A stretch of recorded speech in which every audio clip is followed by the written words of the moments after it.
Hi, hello, and welcome everybody to Pace Rewind. I'm Chad Cooper. And I'm Elise Fox, and it's time to take a look back at the last 7 days in Pace athletics. Pace taking on the Assumption Greyhounds in the final game ever at Pace Field. First quarter action just over 3 minutes in, and Matt Gebhardt finds William Socha cutting down the left side for the opening goal of the game. Late in the first, Matthew Casadente gets the ball just outside the offensive zone, makes his run, and rifles one into the back of the net for the 2-0 Setters lead. Second quarter, Casadente again starts the run from outside the offensive area and fires one from a tough angle past the Greyhounds goalie to put Pace up 3. 2 minutes later, another run by Casadente takes a hit but gets the ball to Ryan Valdez, who comes from behind the net to finish the play and make it 4-0 Setters. Off the faceoff, Valdez scoops up the ground ball and goes across the crease to Adam Merkin, and Merkin finishes it off to make it 5-3.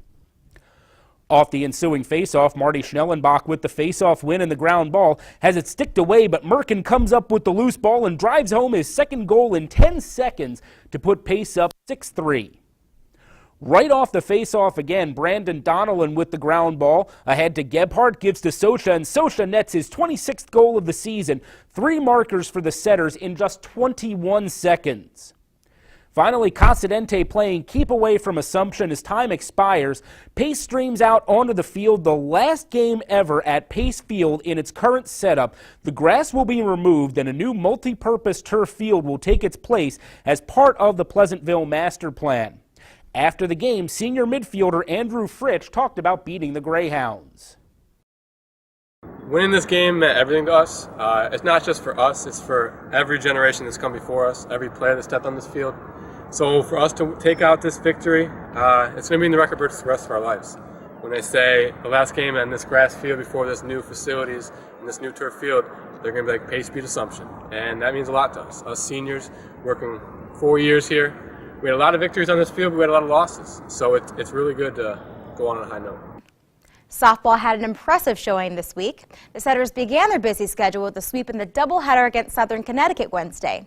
Pace saw standout performances from Natalie Gellos, Samantha Garcia, and Jeannie Drury, earning a 10-7 victory in Game 1.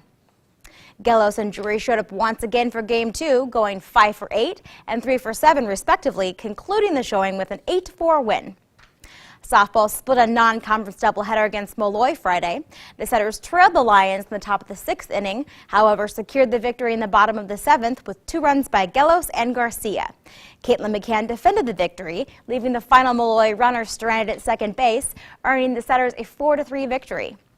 The Setters capped off their successful week with a berth to the Northeast 10 Conference playoffs with a conference loss by St. Rose on Saturday.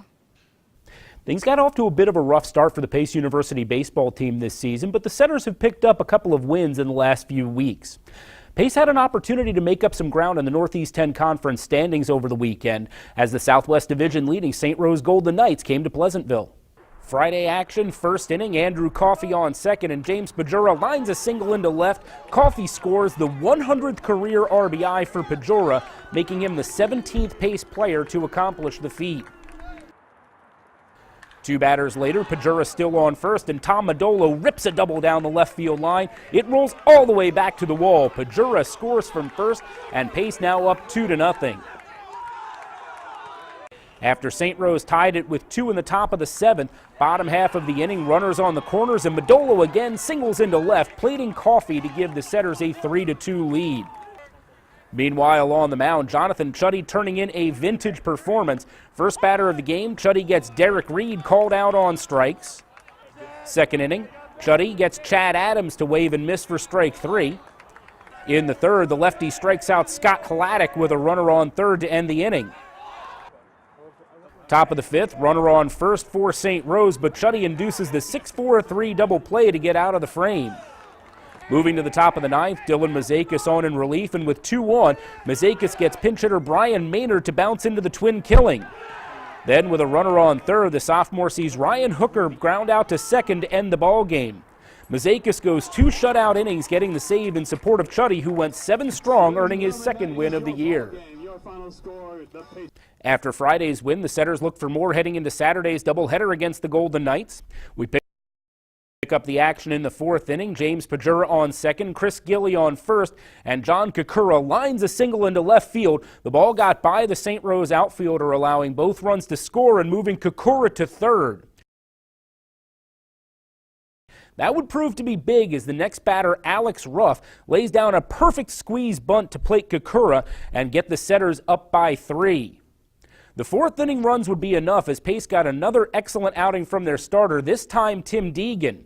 In the first, Deegan gets Nick Veneer swinging. Next batter, Scott Hladek up, and Deegan gets him to bounce into the 6-4-3 double play to end the frame. Fifth inning, Deegan leads off the inning by striking out Lucas Nethaway. And then leading off the sixth, the junior fan's Mike Flynn, 3 punch-outs on the day for Deegan. Ninth inning, leadoff man aboard for St. Rose, Mike Giannetti on in relief, and he gets Hladek to ground into his second double play of the game, clearing the bases. Then Zach Bellinger lines out to second to end the game. Deegan goes 7 2/3 innings, scattering 6 hits to run his record to 3-3.